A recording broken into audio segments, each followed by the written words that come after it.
My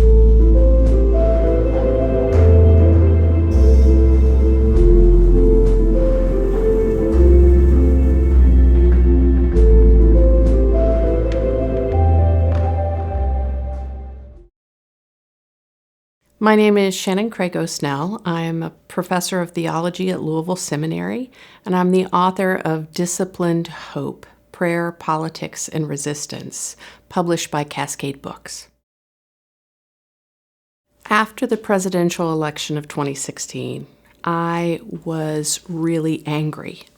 I spent a lot of my day outraged by things that were happening and fearful about people and communities that I love, vulnerable populations in our country, and about the earth itself. Just feeling like we didn't know what was going to happen next, but suddenly there was more danger of what might happen next. That got worse day by day, and right after the inauguration, I realized this was really not good for me. It was not good for me as a person, as a Christian, to be in a posture of outrage and fear all the time. Prayer is important to me, so I was praying, but my prayers were prayers of outrage and fear. And not only was that not good for me, I'm convinced that it is that it is desired by powerful actors in our community, because people who are afraid are so easy to manipulate. People who are outraged are also easy to manipulate, and I didn't want to fall prey to that. So I decided, for my own personal benefit, that every day I was going to find a story of a person or a group that was resisting hatred and that was working for the common good, and I would pray for them. So I was going to pray positively, a prayer of thanksgiving, a prayer of blessing, a prayer of hope. Basically, in 2016 and the early parts of 2017, I wasn't feeling hope. And hope is not just a fuzzy feeling that comes every now and then. It's something we have to work at. It's a discipline. It's a muscle we have to exercise. And so I was going to exercise hope through prayers of blessing. Because any discipline is hard, I decided I would do this publicly. I was posting on Facebook, and I would post a prayer every day. What surprised me was that a community formed in that virtual space. Lots and lots of people joined in, friends of friends of friends of friends, people from different religious traditions, people from no religious tradition started being part of this every day. I started getting messages and phone calls from people saying, "Will you pray for us today?" I remember one was a group of veterans in North Carolina driving to a protest, and they called and said, "Will you have the community pray for us today?" People who are not of any religious tradition, this became their daily devotional. And part of it was the work of identifying this is a good thing that's happening. And part of it was letting people know that those of us who didn't want more harm to vulnerable communities, who didn't want regulations to protect the earth to be rolled back, those of us who really want to work for the common good are not alone. So I wrote these prayers. And that became an occasion to think about prayer itself. And so the book is both a documentation of resistance, and there's an introduction that is a chapter about what is prayer and what I learned prayer to be through this experiment. And very obviously, I work out of a Christian tradition, and so Christian texts and resources are important to me. But because I know that this group that gathered includes people who are Jewish and Buddhist and Muslim and serious atheists and lots of agnostics, I tried to not use a lot of extremely specific Christian language, but to use the word God. One of my favorite theologians, Karl Rahner, says that the word God has been passed down to us through history, and it means two things. One, it's the word that lets us ask the really big questions. When we want to ask the biggest questions of meaning, we use this word God. The other is we use the word God when we have experiences that we can't name in other ways, experience that transcend our day-to-day life. We use the word God to point to those. And I would add one to that. I think that praying, the desire to bring those we love, those we're concerned about, our own concerns, into the light of the good and the true and the beautiful, into the light of the benevolence of the universe in some way, that we use this word God. I think praying is a fundamental human activity, whether or not it comes with an entire religious tradition, and that the word God can be a way of pointing towards that. So God doesn't, in this book, refer directly to a particular theological image of a deity, but to the place we ask questions, to the experiences we can't fully understand but are more real than real, and to that space where we hold our concerns in the light. Another favorite theologian, Marilyn McCord Adams, says that prayer is just living in the world with God, and uses the imagery of how we get to know people in our lives. And the more you pray, the more you get to know God. And she organizes it into three types: silent prayer, meditation, that kinds of things; bodily prayer, liturgy. For some people, it's being in nature, ways in which we experience in our body a connection to the holy; spoken prayer, which we're most familiar with and which this book is; and also shared activity. If you want to get to know somebody, you do something with them. And so that would include things like Heschel's "My Legs Were Praying," when he said, Abraham Heschel, after walking with Martin Luther King Jr. in Selma, said he felt like his legs were praying. And so those kind of making common cause with God as a way to get to know God better, to be more familiar with God. There are two pretty easy ways to think about how prayer works on us. One is it gives us perspective. In the world we live in, I walk around, I should say, and I focus on middle-sized stuff. I focus on cars I'm trying not to hit. I focus on trees that might be beautiful. I focus on other people. Scientists look at tiny things through microscopes, as far as I understand, scientifically, we haven't yet gotten to the smallest possible thing. There's always more. It's an infinitely expanding world in terms of the things that are too small for us to see.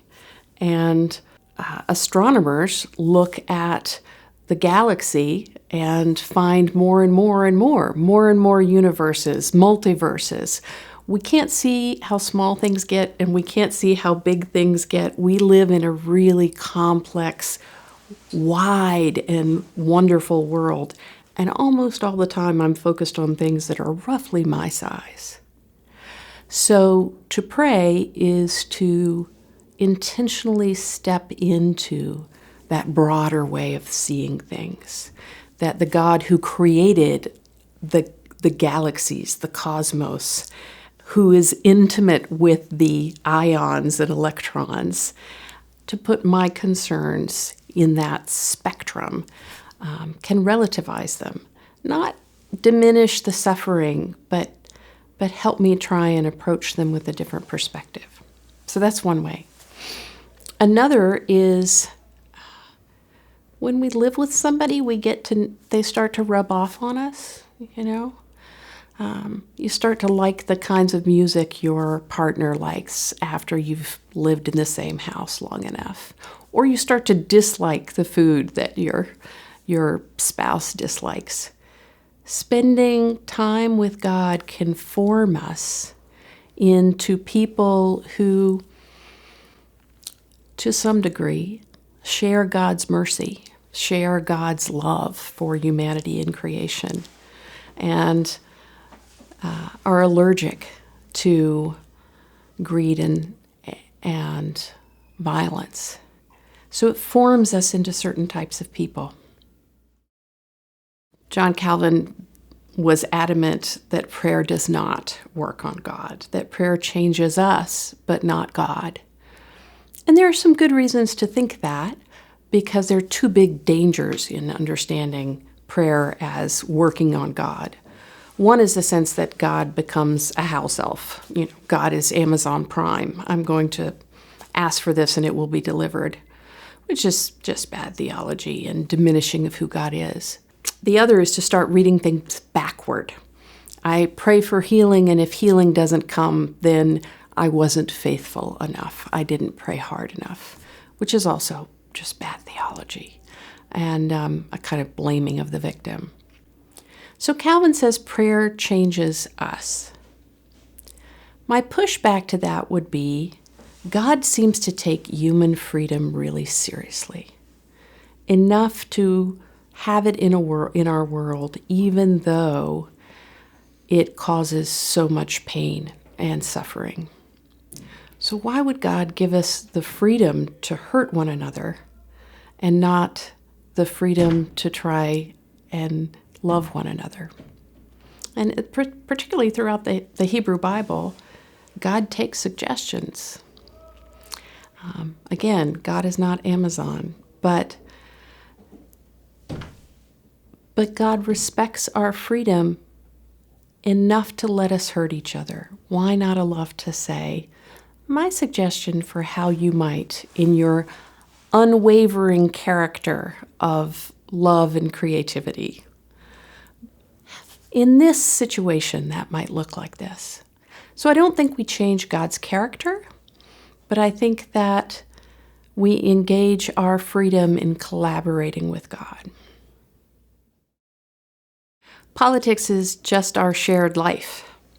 And if we don't bring those questions and those issues that we think of as political because they're about our shared life into our relationship with God before that which is holy, then we're not bringing our whole selves before God.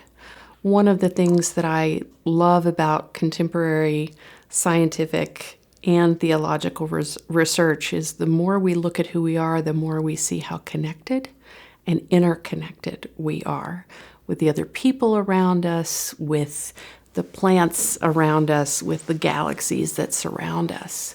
And so to imagine ourselves somehow as I am a little discrete packet of being, and I will get to know God as I am this discrete packet of being, it's not true to who we are. I am Jacob's mom and Seth's wife and Shantia's friend, and I am all of these other things. I am a person who breathes in the magnolia tree in my yard. All of these things. And that means I'm a person who cares deeply about my friends in my home city of Louisville, Kentucky, who are worried that their health care is threatened by some of the plans for changing the Affordable Care Act. That would mean no more insulin for some of my friends. It would mean that they'd have to make choices between prescriptions and food. How can I not bring that hurt to the goodness of the universe and say, here, help with this, please, help with this. So I think that the notion that we should keep prayer out of politics, insofar as it stems from the American idea of the separation of church and state, yes, let's separate church and state, absolutely. But as individuals, as communities praying together for God, we need to pray about our shared life, to keep it in perspective, to shape how we deal with it. I mean, the community forming capacity of this was astonishing to me. I didn't expect that, and it was very life-giving. I learned about the concerns of others, that, part of the 20th century life in Kentucky or in 21st century life in the United States. But they were from a different perspective. I didn't even know to be concerned about that. Thank you for bringing that concern. And also with this idea that as you live with someone, if you live in the world with someone, you start to be shaped by their personality too, by their likes and dislikes. The more you live in connection with the holy, then those things that appear in almost every religious tradition as aspects of that which is most true in the universe, things like compassion, mercy, kindness, justice, those become things that form the community that is praying. I prayed these prayers for a full year. There were some days that I missed when I was sick or something like that. And when I finished, another Presbyterian minister, Joanna Hipp, took it up and prayed for a year. And when she finished, another Presbyterian minister, Marietta Macy, took it up and she did it for a year. So this community could continue its prayers. I was really ready to stop because I couldn't have a news break. I was reading 3 newspapers a day to find a good story, a story of resistance and hope. But it is still really easy to fall back into outrage and fear. And so the notion that hope is a discipline that we have to work at is one of the things that I've learned in this. So there aren't that many outside things that give me hope. I look for things and hold on to them in a discipline of hope. And every time, and it's everywhere, in every city, in every high school, in every state, there are people who are working for the common good. And when I take the time to look for those stories and appreciate them, that is a discipline of hope that keeps me going.